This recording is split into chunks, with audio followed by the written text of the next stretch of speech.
Isa ka ba sa 10 milyong Pilipinong nawalan ng trabaho dahil sa pandemic? O doon sa 90,000 na negosyo na hanggang ngayon ay sarado pa? Huwag ka mag-alala kasi meron akong isi-share sa iyo ngayon na pwede mong pakinabangan kahit na nasa gitna pa tayo ng pandemic.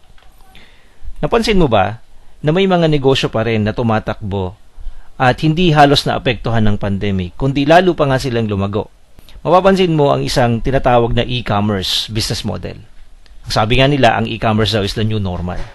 Ano ba yung e-commerce na yan? E-commerce is a business transaction conducted electronically on the internet. Sa madalit salita, kapag bumili ka ng isang bagay sa internet, that is e-commerce. So bakit yung mga malalaking negosyo ay nagsiship? Kasi naniniwala sila sa sinasabi ni Bill Gates, yung Microsoft founder, na if your business is not on the internet, then your business will be out of business. Gaya ng nangyari sa maraming negosyo ngayon. Teka, may demand ba sa e-commerce?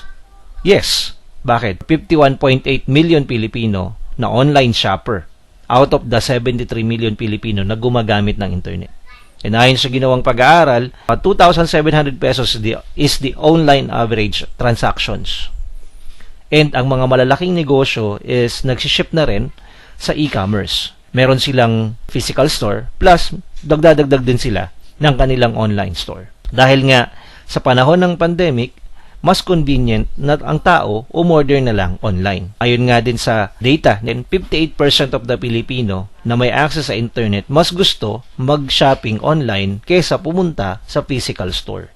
So sino-sino mga halimbawa na naging kilala sa e-commerce platform? Walang iba kundi si Shopee at si Lazada. So malamang na-try mo na ring bumili sa e-commerce platform na yan. So kung ikaw naman mahilig sa branded, yan, kung halimbawa si Adidas or si Bench, meron silang physical store plus meron din naman silang online store. Gaano ka-profitable ang e-commerce business model? Ayon sa ginawang pag-aaral, 73 million people ang gumagamit ng internet sa buong Pilipinas. Imagine mo yun, 73 million ang market mo. Okay? Kung pag-uusapan ay market potential, kung meron kang physical store, limited lang. Bakit? Kung sino lang yung nakakapunta sa store mo, yun lang makakakita ng product mo. Hindi katulad sa online, unlimited. Kahit sino pwedeng makita. Kahit saan pwedeng makita ang iyong mga products. Kung availability naman ang pag-uusapan, kapag may physical store ka, hindi mo naman mababantayan yan ng 24 hours. Hindi katulad sa internet, kahit hindi mo bantayan. Gumagana siya, 24/7. Kung pag-uusapan naman ay startup capital, sa physical store, baka kulang yung 10,000 mo. Bakit? Wala pa yung laman nun eh. Baka yung store pa lang. Sa online, yung online store mo, pwede mo ma-set up sa less than 10,000 pesos. Kung maintenance naman, let's say sa monthly, ikaw nagbabayad ka ng renta, tubig, kuryente, tao, sa physical store mo. Compared sa iyong online store na quarterly or yearly subscription lang ang babayaran mo. May internet ka, okay, mostly data lang, pwede ka nang connect sa internet. Ngayon, ang tanong, paano ako magkakaroon ng e-commerce website? We want to introduce to you yung Pragma Shop.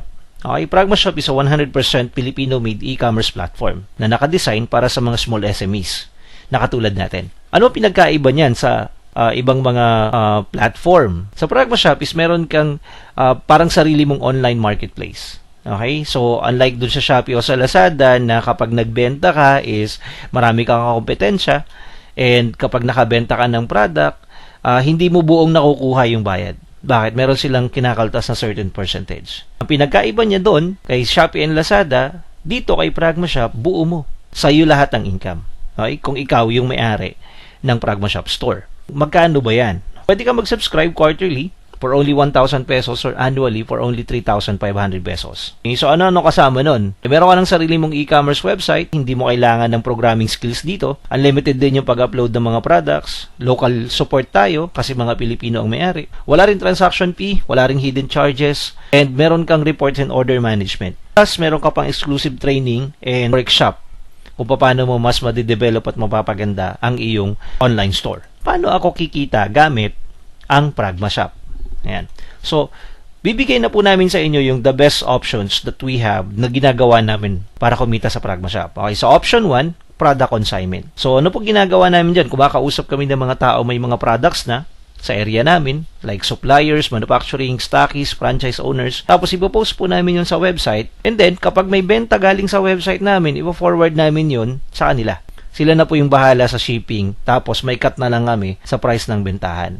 Madali lang, di ba? Option 2, sarili mong e-commerce website. Ang maganda sa kanya, nakapangalan sa iyo yung store, pwede mo i-post kahit anong product mo. So ito po yung recommended namin kung meron kang sarili mong brand. Solo mo yung income, ikaw magpo-promote, ikaw may control sa buong website mo. Ang gagawin mo lang, mag-subscribe ka lang for 3,500 pesos annually or 3,000 pesos for 9-month subscription.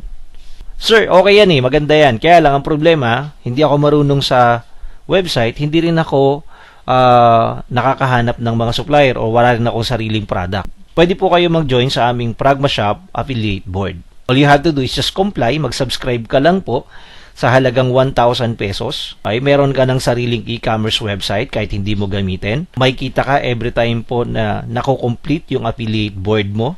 And pwede kang kumita ng paulit-ulit. Pwedeng multiple slot yung iyong kunin. So, yung 1,000 pesos mo can turn to 3,500. Or kung yung annual naman ang kukunin mo, yung 3,500 can turn to 12,250. Ang maganda sa kanya, walang split table, pwedeng multiple slot yung kunin, unlimited yung opportunity. Okay. So, paano ba gumagana yan? All you have to do is just comply. Let's say, ikaw to.